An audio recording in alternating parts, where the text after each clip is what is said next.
वजीर आजम मोहम्मद शहबाज शरीफ ने इस्लामाबाद में हुकूमती और इत्तेहादी जमातों के सेनेटर्स के एजाज में इशाइये का एहतमाम किया, जहां मुल्की सियासत, पार्लिमानी ताउन और आईनी इस्लाहात पर तफसीली गुफ्तगू हुई। वजीर आजम ने तमाम इत्तेहादी जमातों और सेनेटर्स का 27वीं आईनी तरमीम की मंजूरी के अमल में भरपूर ताउन पर शुक्रिया अदा किया। इनका कहना था कि ये तरमीम वफाक की मजबूती, सूबों के दरमियान हम आहंगी बढ़ाने और गवर्नेंस के निज़ाम को बेहतर बनाने की जानब एक अहम संग मील है। वजीर आजम शहबाज शरीफ ने कहा कि हम सदर मुमलिकत आसफ अली जरदारी और तमाम इत्तेहादी जमातों के सरबराहों के मशकूर हैं, जिन्होंने ज़ाती मफादात से बालातर होकर कौमी मुफाद और इज्तमाही सोच का साथ दिया।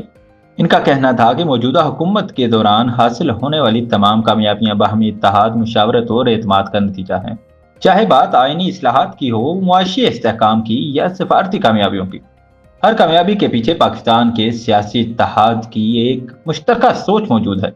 वजीर आजम ने कहा कि इत्तेहादी जमातों की बदौलत पाकिस्तान ने बैनुल अक़वामी सतह पर एक मुस्बत और मजबूत तासुर कायम किया है। हम सब की मुश्तरका कोशिशों ने मुल्क को सियासी और मुआशी इस्तेहकाम की राह पर गामजन कर दिया है।